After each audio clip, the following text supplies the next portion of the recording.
Dalkwan ndama na-ege ekene m nwoke kene nwanyị si nke onye chiri onye azelu. Lagos is no man's land.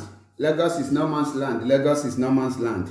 Ife onyonyo a ga-egosi unu kịta ọ kọwa ma eziokwu bụ na Lagos is no man's land. Achọrọ m ka iwetu obi ana ka ị ga-enye ntị maka ndị ya bụ pụta echi niile asị gị Lagos is no man's land, we are one Nigeria. Ịbata na anyị niile bụ otu, ndị ala bụ otu.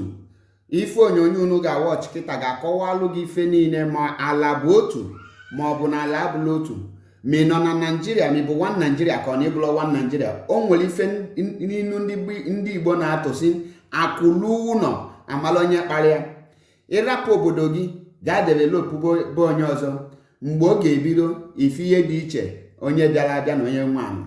Lagos is not no man's land. Ọ ya gee na ife onyonyo a ka unu wọchị anya ọfụma, unu wọchịchazi ya amalụ ma Lagos abụ no man's land. Wọchị anya.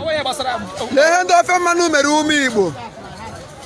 Ha tatara shop anyị more than 500 shops ụmụ Igbo na-ere pass wee ya rie. O mere na Lekki Jakande gbara na Lagos steeti. Ha sa lawa be anyị na anyị were ala. Ha zara shop anyị wee zarie. Ọkwa ala anyị nọkwa na-eme biznes wa ala igoro ego. Echi na-azụ gagharịa sị na ala awụ ala anyị. Na anyị lawa ebe anyị si wee bịa. Ha tụtụrụ more than 500 shop wee ya rie. Ebe ndị be anyị na-azụ ahịa. Lee ha mere shops ndị mmadụ. Lee ha mere shop ndị mmadụ. Lekwa ebe ụmụ Igbo na-achọ their daily bread. Azara ihe niile wee ya kashia everywhere. Shops a wụkwa shops a ka kwụchakwara ụgwọ last week. A ka kwụchara 400,000. Atụtụrụ shop niile wee destroy ya. Agwa ha na ha erele ya. Ha agwa na ha erele. Chinazụ na-acha ya ego. Ala sef ụfọdụ ndị be anyị nọcha ebe a zụchara ala. Esi na azụgharịa na ha lawa be ha. A kwụchara ụgwọ shop last week 400,000 ma ndị kwụrụ 500. Ma ndị kwụrụ 300,000. Ma ndị aka duru edu this year. Oru last week on Friday. Ma ndị aka duru last month. Ha rent onye ọbụla shopless. Ụmụ Igbo nọ na Jakande dị shopless na. Lee ka onye ọbụla nọzi stranded. Lee ha mere ndị ebe anyị onye ọbụla dịzi stranded. Tụtụrụ ma ngwa ahịa ma everything. Mebisicha ngwa ahịa ndị mmadụ. Ma ha na-azụ ahịa ebe anyị onwe ha na-eme ha. After sịkwa na ọwa Nigeria. Ha na-azụkwa ahịa ebe anyị okwa ihe na-eme ha. Bịa n'abalị destroy cha shop anyị. Nke a wụzi today ka ha pịaziri the final one. Lee more than 500 shops na Lekki Jakande gbara Lagos steeti. Atụtụrụ everywhere wee destroy everywhere. Lee ka onye ọbụla dị stranded ma ụlọ elu a na. Ụlọ elu ị na-ahụ na onye ebe anyị ụlọ elu a. Ụlọ elu ị na-ahụ na wọtụrụ more than 20 million onye ji wee rụọ ya. A sị na ha na-abịa echi. Ha na-abịa echi ibi ikutu ya. Lee ka onye ọbụla dị stranded. Lechaa ma ọmarịcha ụlọ elu a. Ụlọ yelu anọghị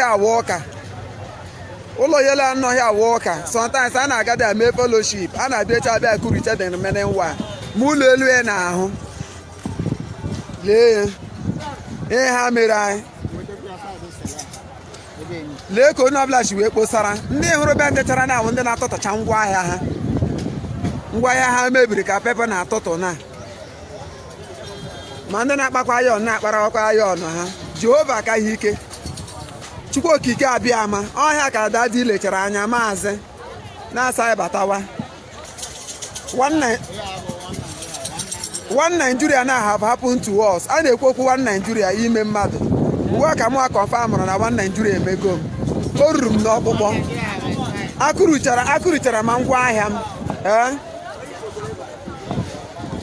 Akụrụchara ma ngwa ahịa m. Ọkụ na watch gị. Now, ihe anụnwa dị very simple. Ọkụ na watch gị. Ọbụla mụ akwụrụ ya. The earlier we realize that Nigeria is not for us, is better for us. Anyị na-agwa unu tinye n'aka ka anyị chọbanụ nke anyị, ka anyị nweta n'obodo nke anyị, Biafra, which is ebe ị ga-enwe your right. Ishizie n'ala Biafra bazie bụ onye ọzọ, ma na ị na-aga as a foreigner. Ilu odie, you follow the process of foreigner, the procedures of a foreigner. Hama demolish ihe gị like that, inwe country ga-ekwulu gị okwu. Because onu no kita ndị Igbo amala ebe ha kwụ.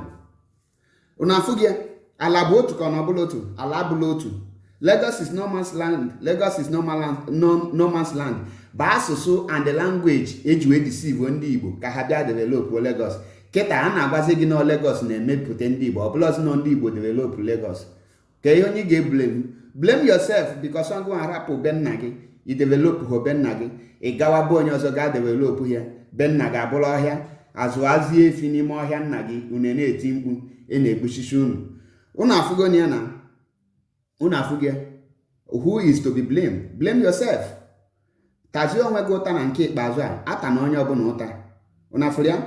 On this note ka m na-agwa unu, the only solution to all these things bụ ịchọ for Biafra restoration. The moment they restore Biafra, all these things ga-akwụsị and onye Igbo ga-enwe respect. Maka na mgbe ọbụla ịbanye ebe ọbụla ha malụ gị ebe isi, ị ga-enwe respect. Country gị ihe niile dị ya, ịma nwede ohere iji harapụ ala Biafra ijewe ebe onye ọzọ, maka na ihe niile ga na-eme. Ịkwa ọ bụchakwa ka ọra m n'ọnụ echi niile. Ama m na ọnwụkwa ndị ka na-eji ịga ana na Lagos, ịjụ agha sị gị Lagos is no man's land. Lagos is no man's land. Ishi na Anambra State iluo na Lagos, ịrapụ sobe Igbo ịmụwa Yoruba and ọ bụghị no man's land. No man's land. Ịrapụ sụwazi Igbo ịmụba Yoruba. Nwanne onye sị gị na Lagos is no man's land, onye ahụ na-ejisi Igbo onwe. Lagos belong to Yoruba people and nobody can contest that. So deceive when onwere okwu ife m ga-ekwu nke a, onwere onye ọha na eze ndị Igbo ndị unu mana ndị ka nwụrụ anwụ ojo Igbo kwe ga-abịakwuchitelu n'ọnụ unu. Onye ga-ekwuchitelu n'ọnụ unu nọ n'ụlọ mkpọrọ, ọ nọ n'aka ndị DSS. Onwere onye ọzọ ga-ekwuchitelu n'ọnụ unu.